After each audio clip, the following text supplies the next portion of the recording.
हाँ जी दोस्तों, तो सेक्शन 73 का आपने सबसेक्शन 1 देख लिया था अभी तक। बहुत छोटा सा कंटेंट था, कुछ खास नहीं था। नाउ 73 का सबसेक्शन 2 स्टार्ट होता है। अब इसके अंदर कुछ क्लॉजेस हैं। बेसिकली 73 के अंदर 5 सबसेक्शंस है आपके। 1 आपने देख लिया है, 2 देखना है, फिर 3 देखना है, फिर 4 देखना है, फिर 5 देखना है। ये 5 आपके सबसेक्शंस चलेंगे। उसके बाद चर्चा होगी रूल्स की। तो ये ओवरऑल जो आपके पास अभी टॉपिक आ रहा है वो क्या आ रहा है? Provisions regarding acceptance of deposit from members. मतलब कि हमने डिपॉजिट एक्सेप्ट करना है मेंबर से, ये तय हो गया कि मेंबर से डिपॉजिट हम लेने जा रहे हैं। उसको लेते वक्त अपने को किस किस प्रोविजंस को फॉलो करना है, क्या क्या चीजें हमारी सेक्शंस के अंदर कवर है और क्या क्या चीजें हमारी कंपनी रूल्स के अंदर कवर है। तो उन सारी चीजों को देखते हुए यहाँ पे प्रोविजंस आपके लिस्ट डाउन किए हुए हैं। टोटल यहाँ पे 24 रूल्स हैं, एक तरीके से 24 प्रोविजंस 24 रूल्स हैं जो कि 1 बाय 1 डिस्क्राइब किए हुए हैं, जिसको हम स्टार्टिंग से लेके चलेंगे। फर्स्ट इस वाली वीडियो के अंदर हम सेक्शनल पार्ट जितना है, मतलब जितना आपके सेक्शंस के अंदर कवर्ड है, मतलब कि सेक्शन 73 का सबसेक्शन 5 तक, वो हम अभी कवर कर लेंगे इस वाले में। और इसका नेक्स्ट पार्ट आएगा जिसमें कि हम सारे रूल 1 बाय 1 कवर कर लेंगे। ठीक है ना? तो ये 2 पार्ट के अंदर कहने का मतलब है कि ये हमारा जो टॉपिक है ये पूरा पूरा खत्म होगा।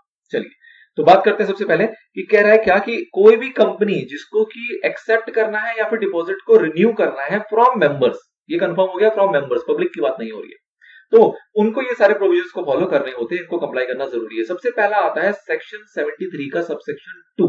1 हमने देख चुके हैं। 2 के अंदर सबसे पहली बात कहता है कि भैया आपको एक रेजोल्यूशन पास करना जरूरी है। अब रेजोल्यूशन में यहाँ पे स्पेसिफिक नहीं बताया गया। द थिंग इज कि स्पेशल रेजोल्यूशन होता तो आपको अलग से बताया जाता, वो नहीं बताया गया। तो यहाँ पे ऑर्डिनरी रेजोल्यूशन से भी काम आपका चल जाएगा। ऑर्डिनरी रेजोल्यूशन भी काफी है। नेक्स्ट पॉइंट कहता है आपका इसका जो कि आता है 73 के सबसेक्शन 2 का क्लॉज ए। अब क्लॉज ए करके काफी सारे क्लॉजेस आएंगे, तो मैं क्लॉजेस में बात करूंगा। सबसे पहले क्लॉज ए कहता है क्या कि आपको सर्कुलर इशू करना पड़ेगा। किसको इशू करना पड़ेगा? मेंबर्स को।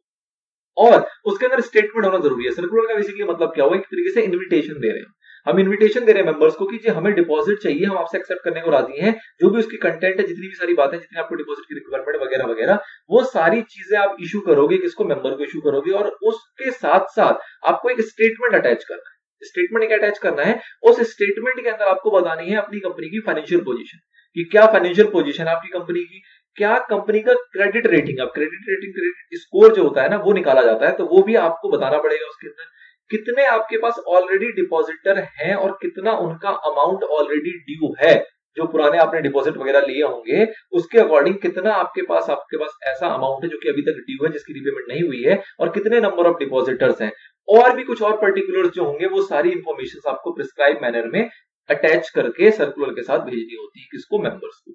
पहली पॉइंट। अब ये छोटा सा नहीं है क्लॉज ए, जो इसके अंदर काफी सारी बातें। नंबर 2 कहता है कि जो हम भेजेंगे कैसे भेजेंगे, जो मेंबर्स को भेजेंगे वो कैसे भेजेंगे। तो ऑब्वियस सी बात है, इधर रजिस्टर्ड पोस्ट या फिर स्पीड पोस्ट या फिर किसी और इलेक्ट्रॉनिक मोड के थ्रू किसी भी तरीके से आप भेज सकते हो इन फॉर्म DPT1। अभी DPT1 बेसिकली एक फॉर्म है आपका, जिस फॉर्म के अकॉर्डिंग आपको ये सारे दस्तावेज जो है उनके तक पहुंचानी होती है, मेंबर्स तक। फिर बात कहता है कि जो ये सर्कुलर है इसको आपको पब्लिश भी करना पड़ेगा। ये सारा क्लॉज ए चल रहा है। पब्लिश करना पड़ेगा। पब्लिश कहां करना पड़ेगा? तो आपको पता है जब भी पब्लिश करने की बारी आती है तो 2 जगह चुने जाते हैं। नंबर 1 कि एक आपका इंग्लिश लैंग्वेज का इंग्लिश न्यूज़पेपर होना चाहिए। दूसरा वर्नाक्युलर लैंग्वेज का वर्नाक्युलर न्यूज़पेपर होना चाहिए। ये लैंग्वेज कौन सा लैंग्वेज होगा? उस जगह की लैंग्वेज जहां पे आपका रजिस्टर्ड ऑफिस है और वहां पे उस न्यूज़पेपर का प्रचलन है, बेसिकली वहां पे वो बढ़ता है। तो उन दोनों न्यूज़पेपर के अंदर आपको इस सर्कुलर को पब्लिश करना भी पड़ेगा। इन एडिशन टू दैट आपको एक सर्टिफिकेट भी चाहिए अपने स्टैट्यूटरी ऑडिटर से। स्टैट्यूटरी ऑडिटर जो भी आपके सीए साहब होंगे वो आपको एक सर्टिफिकेट देंगे आपके DPT1 के साथ, उसको अटैच करना है। जो अपने DPT1 देना, DPT1 बेसिकली क्या था, जिसके अंदर आपको सर्कुलर जाएगा, स्टेटमेंट जाएगा, साथ में एक ये सर्टिफिकेट भी जाएगा। क्या सर्टिफिकेट? कि उसके अंदर ये सर्टिफाई किया जाएगा कि कंपनी ने कोई भी डिफॉल्ट नहीं किया। किस बारे का डिफॉल्ट? की ना भैया रिपेमेंट के अंदर डिफॉल्ट हुआ है, ना ही इंटरेस्ट देने में डिफॉल्ट हुआ। मतलब कि जो डिपॉजिट लिया वो भी आपने रिपेमेंट टाइम पे करा जब भी लिया है, और जो उसके ब्याज दर थे, जो ब्याज की पेमेंट थी, वो भी आपने टाइम पे लिया, उसमें कोई डिपॉजिट नहीं किया। इस चीज का एक सर्टिफिकेट स्टैट्यूटरी ऑडिटर देंगे आपको, जिसको कि आपको अटैच करना है DPT1 के अंदर। पहली बात। दूसरी बात, अगर कंपनी ने डिफॉल्ट किया हो, तो कंपनी के अगर पिछले सालों में डिफॉल्ट रहे हो तो भी एक स्टैट्यूटरी ऑडिटर का सर्टिफिकेट चाहिए होगा, जिसके अंदर ये लिखा होगा कि कंपनी ने डिफॉल्ट जो किया था उसको उन्होंने ठीक कर लिया। जो भी डिफॉल्ट थे वो सारे गुड हो गए हैं, अब ठीक हो चुके हैं अब, और उस ठीक होने के बाद भी 5 साल बीत चुके हैं। मतलब कंडीशन क्या है कि अगर आपने कोई डिफॉल्ट किया तो पहले डिफॉल्ट को आप करेक्ट करो। करेक्ट करने के बाद जब 5 साल बीत जाएंगे उसके बाद ही आप डिपॉजिट एक्सेप्ट कर सकते हो। ठीक है? तो ये अगर हो चुका है तो उसका भी एक सर्टिफिकेट इशू करेंगे। कौन? आपके स्टैट्यूटरी ऑडिटर। तो ये दोनों चीजें यहाँ पे होना जरूरी है। उसके बाद जो ये सर्कुलर इशू किया जाएगा, बेसिकली कौन इशू कर रहा है? तो ऑब्वियसली बात है, कंपनी इशू कर रही है। कंपनी बेसिकली कौन है? तो कंपनी का मतलब बोर्ड ऑफ डायरेक्टर्स के नाम पे ये इशू किया जाएगा सर्कुलर आपको। फिर बात आती है एडवर्टीजमेंट की। भैया जो एडवर्टीजमेंट निकाल दिया आपने, जो पब्लिश कर दिया, इश्तेहार निकाल दिया अपने न्यूज़पेपर वगैरह में, ये कब तक वैलिड होगा? एक बार निकाल दिया तो ये कब तक चलेगा? तो जिस साल भी आपने एडवर्टीजमेंट निकाला उस साल के खत्म होने के 6 महीने बाद तक वैलिड है, या फिर जिस दिन आपने एजीएम हो गई उस डेट तक वैलिड है। इन दोनों में से जो भी विच एवर इज अर्लियर, मतलब जो भी इनमें से पहले होगा उस डेट तक वैलिड है। मतलब कि साल खत्म हुआ उसके बाद 6 महीने तो आपको पता है 30 सितंबर, एजीएम आपकी हो गई जुलाई में, तो कब तक वैलिड होगा आपका एडवर्टीजमेंट? जुलाई तक वैलिड होगा। एजीएम आपकी हो गई अगस्त में, तो कब तक वैलिड होगा? अगस्त तक वैलिड होगा। तो विच एवर इज अर्लियर। अगर सपोज करो एजीएम ही नहीं हुई तो हम देखेंगे कि भैया एजीएम नहीं हुई, लेकिन अकॉर्डिंग टू एक्ट किस डेट तक एजीएम हो जानी चाहिए। वो अलग बात, आपका डिफॉल्ट है, आपने एजीएम कंडक्ट नहीं कराया, लेकिन अगर हम एक्ट की सुने, एक्ट की माने, तो किस डेट तक आपका एजीएम हो जाना चाहिए था, उस डेट को हम कंसीडर करेंगे और उस डेट से उस 6 मंथ को कंपेयर करेंगे और विच एवर इज अर्लियर आपका कॉन्सेप्ट चलेगा एडवर्टीजमेंट की वैलिडिटी के ऊपर। ठीक है जी। फिर ये बेसिकली क्यों कॉन्सेप्ट है? ताकि हर साल जो आपको डिपॉजिट लेना हो उसके लिए एक फ्रेश आपका सर्कुलर फाइल किया जा सके, क्योंकि हर साल की आपकी क्रेडिट रेटिंग चेंज हो जाती है, हर साल का आपका फाइनेंशियल पोजीशन चेंज हो जाता है, हर साल के आपके डिपॉजिट्स वगैरह की जो स्टेटमेंट्स है, ड्यू अमाउंट है, जो कंडीशंस है, आपका डिफॉल्ट की कंडीशन है, वो सारी चीजें हर साल बदलती रहती हैं। तो इसलिए इसकी रिक्वायरमेंट हर साल है कि हर साल आपको एक फ्रेश सर्कुलर करना पड़ेगा अगर आपको डिपॉजिट एक्सेप्ट करना है। तो ये सारी जानकारी थी क्लॉज ए में, जो कि अपने आप में अच्छी खासी थी। नाउ क्लॉज 2 बात करता है। क्लॉज 2 कहता है कि भैया आपने सर्कुलर वगैरह भेज दिया, अब इसकी फाइलिंग भी कर दो। फाइलिंग करने का मतलब क्या है कि आपको सर्कुलर, जो आपने सर्कुलर था, स्टेटमेंट था, वो इशू करने से पहले आपने सब कुछ तैयार कर लिया, इसको इशू करने से पहले पहले आपको इसको किसको दिखाना पड़ेगा? अपने रजिस्ट्रार को। उनको चेक करना पड़ेगा कितने दिन के अंदर अंदर, within 30 days, within 30 days before the date of issue of circular. मतलब सर्कुलर इशू होने से 30 दिन पहले पहले तक आपको क्या कर देना है? रजिस्ट्रार के पास इसकी फाइलिंग कर देनी है। किस चीज की फाइलिंग कर देनी है? आपके सर्कुलर की, अलॉन्ग विद द स्टेटमेंट।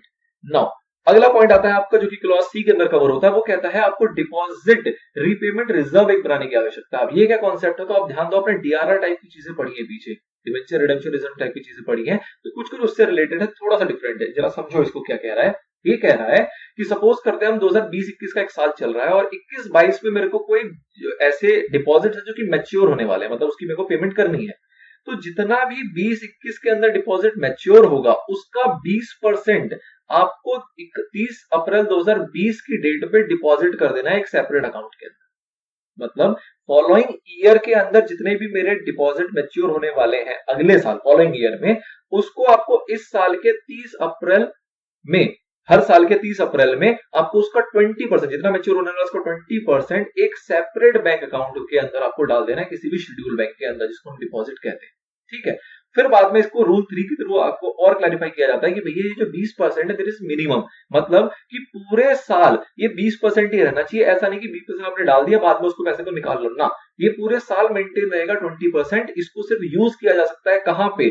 उस रीपेमेंट के पर्पस के लिए ही, और कहीं भी इस पैसे को यूज आप नहीं कर सकते। रेस्ट्रिक्टेड मनी एक तरीके से आपका, जो कि एज पर लॉ आपको कंप्लाई करना है, उसको एक सेपरेट अकाउंट के अंदर मेंटेन करके रखना है।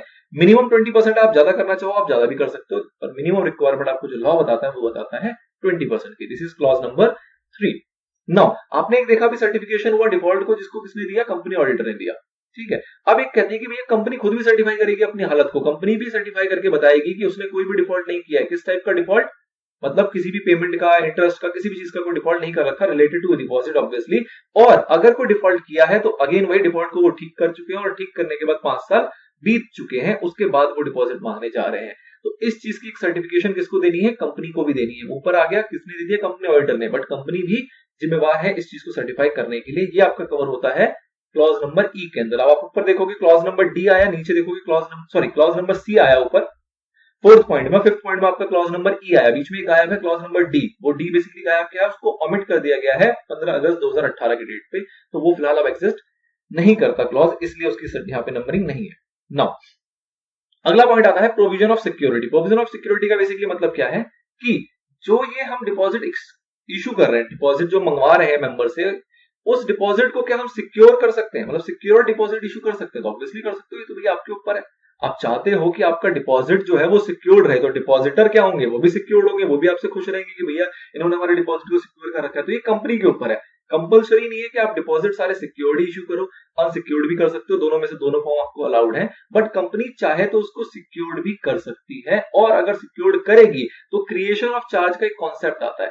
हम आगे पढ़ेंगे, हमारे आगे सेक्शंस में आएगा कि चार्ज क्रिएट अगर करना है किसी भी डेट के ऊपर तो वो कैसे किया जाता है। तो क्रिएशन ऑफ चार्ज के जो भी स्टेप्स हैं वो आपको फॉलो करने पड़ेंगे अगर आप सिक्योर्ड करना चाहते हो तो। नहीं करना चाहते तो कोई दिक्कत ही नहीं है। फिर मैंने एक कॉन्सेप्ट आपको पीछे बताया था क्या कि भैया सिक्योर्ड का मतलब होता है फुल्ली सिक्योर्ड, मतलब कि कोई सा डिपॉजिट अगर उसने आपको पार्शली सिक्योर्ड कर रखा है तो वो अनसिक्योर्ड ही कहलाता है। अगर कुछ भी सिक्योर नहीं किया तो भी अनसिक्योर्ड कहलाता है। मतलब अगर किसी को सिक्योर्ड बनाना है तो उसको फुल्ली सिक्योर करना पड़ेगा, पार्शली भी होगा तो वो अनसिक्योर्ड ही रहता है। ये आपका सिक्योरिटी का प्रोविजन है। ये आपका कवर हो गया आपका क्लॉज नंबर एफ के अंदर। फिर बात आती है एक्सेप्शन। एक्सेप्शन क्या है कि अभी तक हमने ऊपर क्या पढ़े, ए पढ़ा, बी पढ़ा, सी पढ़ा, डी था नहीं, ई पढ़ा। एफ को छोड़ दो फिलहाल, सिक्योरिटी वाले पॉइंट को छोड़ते हैं। ये जो ई तक के पॉइंट थे ये कुछ लोगों के ऊपर एप्लीकेबल नहीं होते। किन लोगों के ऊपर एप्लीकेबल नहीं होते जी? प्राइवेट कंपनी पे एप्लीकेबल नहीं होते, साथ में स्पेसिफाइड आईएफएससी कंपनी के ऊपर भी एप्लीकेबल नहीं होते, जो कि आपको नोट के अंदर दे रखा है। फिलहाल बात करते हैं प्राइवेट कंपनी की। प्राइवेट कंपनी पे एप्लीकेबल नहीं होते। कौन से प्राइवेट कंपनी पे एप्लीकेबल नहीं होते? वो प्राइवेट कंपनी जिन्होंने जो डिपॉजिट लिया है वो 100% से ज्यादा नहीं लिया। 100% किसका? उनकी पेड अप शेयर कैपिटल, उनका फ्री रिजर्व और उनका सिक्योरिटी प्रीमियम, इतना वो ले सकते हैं। मतलब जितना उनका पेड अप शेयर कैपिटल है प्लस कर दो फ्री रिजर्व्स को, प्लस कर दो सिक्योरिटी प्रीमियम को, इन तीनों को जोड़ दो, उसका 100% जितना भी आएगा, मतलब उसका जो टोटल अमाउंट होगा उससे ज्यादा अगर उन्होंने डिपॉजिट नहीं लिया है तो उनको ऊपर के जो प्रोविजंस थे उसको कंप्लाई करने की आवश्यकता नहीं है, बिना कंप्लाई किए भी डिपॉजिट ले सकते हैं। पहला पॉइंट। नंबर 2, अगर बात करें किसी स्टार्टअप कंपनी की, तो स्टार्टअप जब हुआ, जब उसने कंपनी अपनी इनकॉर्पोरेट करी, उसके 5 साल अभी नहीं बीते हैं तो भी उसके ऊपर वो प्रोविजन एप्लीकेबल नहीं होंगे। ए, बी, सी और ई, ये चारों क्लॉज आपके ऊपर एप्लीकेबल नहीं होंगे अगर आपकी स्टार्टअप कंपनी है और वो कंपनी को शुरू हुए अभी तक 5 साल नहीं हुए, 5 साल आपके खत्म नहीं हुए। और तीसरा पॉइंट आता है कि जो ये प्राइवेट कंपनी है, ना ही कोई एसोसिएट कंपनी है, ना ही कोई सब्सिडियरी कंपनी है, जो इस कंपनी की बोरोइंग है, अब अगर मैं बोरोइंग को ले लूं तो जो इस कंपनी की बोरोइंग है वो लेस देन ट्वाइस है किसका? पेड अप शेयर कैपिटल का, या फिर 50 crore which ever is lower. अब इस पॉइंट का मतलब क्या हुआ कि सपोज करो, अगेन मैंने इस चीज को पहले भी एक बार समझाया हुआ है कि किसी कंपनी का पेड अप शेयर कैपिटल है 20 करोड़ रुपीस, तो उस 20 करोड़ रुपीस का ट्वाइस करोगे तो क्या हो जाएगा? अगर हम 20 करोड़ रुपीस का ट्वाइस करेंगे तो बेसिकली क्या हो जाएगा हमारा 40 करोड़। 40 करोड़ का आपको कंपेयर करना है 50 करोड़ से, तो विच एवर इज लोअर, तो लोअर होगा आपका 40 करोड़। मतलब कि जो आपकी बोरोइंग है अगर वो 40 करोड़ से कम है तो आप इसके कवरेज में आते हो, मतलब इसके अकॉर्डिंग आप उसमें फॉल करते हो। अगर 40 करोड़ से ऊपर चले गई तो आप इसमें कवर नहीं होते, फिर आपके ऊपर एप्लीकेबल हो जाएंगे वो वाले क्लॉजेस भी। ठीक है, तो इस तरीके से आपको इसको चेक करना है। फिर बात आती है कि कंपनी ने कोई भी डिफॉल्ट नहीं करा किसी भी रीपेमेंट के अंदर, चाहे वो कोई भी बोरिंग का रीपेमेंट हो, कब तक? जब वो एक डिपॉजिट को एक्सेप्ट करने जा रही है उस टाइम तक में उसकी कोई भी डिफॉल्ट वगैरह नहीं है रीपेमेंट के रिगार्डिंग। फिर बात आती है कि भैया ये ए बी सी 3 पॉइंट आ गए। पहला पॉइंट कौन सा था? 100% वाला। दूसरा पॉइंट क्या है? स्टार्टअप वाला। तीसरा पॉइंट आया जिसमें कुछ कंडीशंस लिखे थे। अब ये तीनों पॉइंट अगर किसी के ऊपर लग भी रहा है ना, लेकिन स्टिल उसको रजिस्ट्रार को फाइलिंग करना पड़ेगा। रजिस्ट्रार को फाइल करके बताना पड़ेगा कि उसने कितना पैसा रिसीव किया है इन फॉर्म ऑफ डिपॉजिट, मतलब डिपॉजिट की फॉर्म में उसने कितना पैसा रिसीव किया, उसकी डिटेल्स की जो फाइलिंग है वो रजिस्ट्रार को करनी पड़ेगी। और उसके लिए फॉर्म होता है आपका डीपीटी 3। जो भी आपकी डिपॉजिट्स हैं उसमें कितना पैसा आपको रिसीव हुआ, उसकी क्या डिटेल्स है, वो सारी डिटेल्स आप अपनी रजिस्ट्रार तक पहुंचाओगे, इवन दो आप पे वो कवर नहीं होते वाले फॉर्म। मतलब एबीसी की बात करेंगे, एबीसी वाली कंपनीज जो होंगी उनको भी डीपीटी 3 फाइल करना जरूरी है, उनकी वो फाइलिंग होगी। ठीक है, चलिए नाउ ये था आपका 73 का सबसेक्शन 2 जो कि पूरा खत्म हुआ सारे क्लॉजेस के साथ विद एक्सेप्शंस। अब आता है इसका subsection number 3। Subsection number 3 basically क्या कहता है?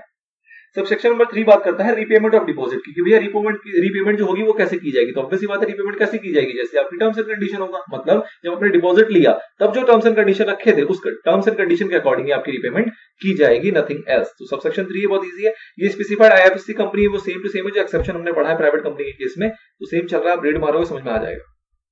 नेक्स्ट बात करता है application to tribunal if company fails to repay. मतलब कि भैया कंपनी ने पेमेंट नहीं करी, आपके जो डेट्स थे वो मैच्योर हो गए, जो आपके डिपॉजिट थे वो मैच्योर हो गए, कंपनी रीपेमेंट नहीं कर पा रही। तो कंपनी का रीपेमेंट नहीं कर पा रही तो डिपॉजिटर बेचारे क्या करेंगे? डिपॉजिटर अप्लाई करेंगे ट्राइब्यूनल को रिक्वेस्ट करेंगे, जी हमारा पैसा ऐसा कंपनी में फंसा हुआ है, कंपनी वापस लौटा नहीं रही, आप कुछ करो। फिर कंपनी अपने अकॉर्डिंग जो उसको ठीक ठाक लगेगा उस अकॉर्डिंग वो ऑर्डर पास कर देगी कि भैया रीपेमेंट अभी करो, कभी करो, कैसे करो, वगैरह वगैरह सब कुछ देखने के बाद थिंग इज कि हम एप्लीकेशन दे सकते हैं। कौन? डिपॉजिटर जो है वो एप्लीकेशन दे सकता है ट्राइब्यूनल को अगर कंपनी पैसा उनका नहीं लौटाती है। तो ये बात आती है आपके सबसेक्शन नंबर 4 के अंदर। नाउ सबसेक्शन नंबर 5 की बात करते हैं। ये बात करता है using the account of deposit repayment reserve account. अभी आपने बात देखा था कि आपको ये रिजर्व बनाना जरूरी है। अब रिजर्व को यूज कहां करेंगे, तो ऑब्वियस सी बात है वहीं पे भी क्लैरिफिकेशन आ गया था कि इसको यूज कहां किया जाएगा, सिर्फ और सिर्फ रीपेमेंट के पर्पस के लिए, मतलब डिपॉजिट को रीपेमेंट करने के लिए आप इसको यूज कर सकते हो, इसके अलावा आप कहीं और यूज नहीं कर सकते हो। रूल 13 भी इसी चीज को क्लैरिफाई करता है कि भैया इसको सिर्फ और सिर्फ रीपेमेंट ऑफ डिपॉजिट के लिए यूज किया जाएगा और किसी भी पर्पस के लिए यूज नहीं किया जाएगा। नाउ दिस इज योर 73 का सबसेक्शन नंबर 5। यही है सिर्फ हमारा सेक्शन का कवरेज। इसके बाद अब यहां पे 10 से लेके आपके 24 तक चलेंगे। ये सारे के सारे जो हैं ये एज पर रूल्स हैं, मतलब कंपनी रूल्स के अंदर ये सारे प्रोविजंस हैं जिसको कि हमें कंप्लाई करना होता है। लेकिन जो सेक्शन वाइज थे वो सेक्शन वाइज का एरिया यहीं तक था, 9 तक। आपको एग्जाम में सारे कोट करना है, ऐसा नहीं कि सेक्शन वाइज वाले करने हैं उसके ज्यादा नंबर मिल जाएंगे, रूल्स के नहीं मिलेंगे, वैसा कुछ नहीं है। सारे के सारे कॉन्सेप्चुअल पार्ट है, सारा सारा प्रोविजन है, वो सारा सारा अप्लाई होता है, तो सारा सारा आपके आंसर का पार्ट बनता है। ठीक है, फिलहाल हम इसको यही ब्रेक कर रहे हैं।